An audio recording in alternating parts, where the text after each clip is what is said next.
Alors, Dieu me dit que nous n'avons pas besoin de voir d'abord de nos yeux avant de proclamer, de réaliser ce que nous sommes en Dieu. Car depuis 2000 ans de cela, Jésus-Christ a vaincu pour nous sur la croix de Golgotha et il a fait de nous des vainqueurs. C'est pour cela que nous proclamons que nous sommes vainqueurs, non pas parce que nous sommes forts, non pas parce que nous sommes orgueilleux, mais parce que Jésus-Christ de Nazareth a fait de nous des vainqueurs. C'est pour cela que la Bible nous dit dans Romains 8, 37 que dans toutes ces choses, nous sommes plus que vainqueurs par celui qui nous a aimés. Et donc, tu n'as pas besoin de voir d'abord la victoire de tes yeux avant de proclamer que tu es plus que vainqueur. Non, proclame. Parce que tu combats dans la victoire, laisse-moi te dire. Nous combattons dans la victoire. N'attends pas que tous tes ennemis soient terrassés avant de te proclamer vainqueur. Non, tu combats dans la victoire. Tu combats dans la victoire. C'est comme un boxeur qui monte sur le ring. Et avant même d'avoir terrassé son ennemi, il sait déjà qu'il est vainqueur d'office. D'office. Il monte sur le ring. Avant même de terrasser son ennemi, il sait déjà qu'il est vainqueur. Vous voyez ça? Vous voyez ça? Quel avantage! Vous voyez ça? Quel privilège que Jésus-Christ nous a donné sur la croix. Maintenant, c'est à nous menons de réaliser cela. Parce que Jésus-Christ a livré la plus grande bataille. Il a livré la plus grande bataille. Nous, tout ce qu'il nous reste à faire, c'est de confirmer cela. C'est de confirmer. C'est de confirmer. C'est pour ça que ne crains pas les épreuves qui t'arrivent. Ne crains pas. Ne crains pas les épreuves qui t'arrivent. Non. Tu es dans une situation difficile. Ne crains pas. Tu es plus que vainqueur. Même si tu n'as pas encore vu la victoire, tu es plus que vainqueur. Et Christ te l'a dit. Réalise cela. C'est dommage parce que nous ne nous voyons pas comme Dieu nous voit. Non. Non. Pendant que tu te vois faible, malade, Dieu te voit fort et en bonne santé. Mais oui, c'est ça la folie de l'évangile. C'est ça la folie de la foi. Mais oui. Oui. Soyons fous selon l'évangile. Soyons fous selon la foi et non pas selon ce monde. Non, Dieu attend de nous. Dieu attend de nous que nous soyons fous. Fous selon lui, selon la foi, selon l'évangile et non pas selon ce monde. Tu dois devenir fou. Fou selon l'évangile. Eh bien oui. Eh oui. Eh oui. Pendant que la maladie te ronge dans le corps, toi proclame la victoire. Eh oui, parce que c'est toi le vainqueur, ce n'est pas la maladie. Non, tu es appelé à vaincre cette maladie qui est en toi. Tu es appelé à dominer les problèmes que tu rencontres dans ta vie. Parce que tu es plus que vainqueur. Oui, tu n'as pas encore la victoire, mais on te dit que tu es déjà vainqueur d'office. Tu n'as même pas encore combattu. On te dit, va. Va. C'est comme si on disait à un boxeur qui est sur le ring, il dit, va, vas-y. Tu es déjà vainqueur. Va, va. Ne crains pas. N'aie pas peur de ton adversaire, même s'il il mesure 2 mètres. Ne le crains pas, on te dit que c'est toi le vainqueur. Vas-y seulement, va le combattre. Et c'est ce que Dieu nous demande. Nous sommes déjà vainqueurs d'office. Il avait déjà vaincu pour nous, bien-aimés. C'est le message que j'ai à t'adresser aujourd'hui. Prends courage, lève-toi, ne crains pas.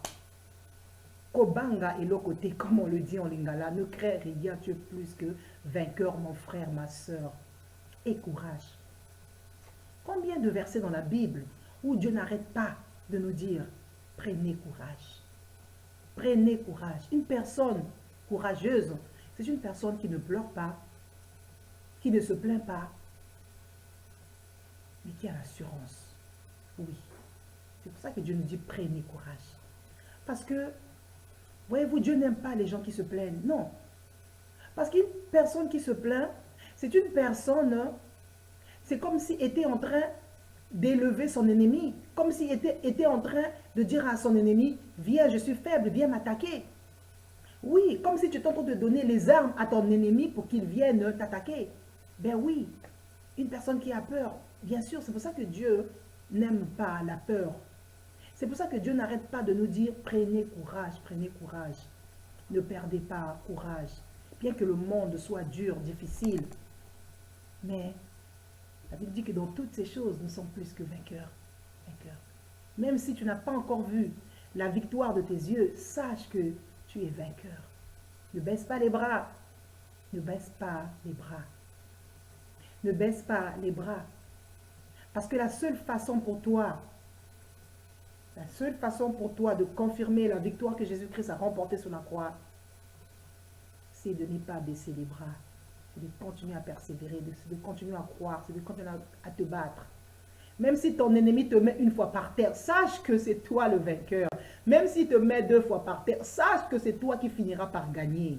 C'est ce que ça veut dire. Ça ne veut pas dire que ton ennemi ne peut pas te donner des coups. Non, il va te donner des coups. Il va te donner 1 coup, 2 coups, 3 coups. Ne t'inquiète pas. T'inquiète pas. Le vainqueur, c'est toi. T'inquiète pas. C'est toi qui finiras par gagner.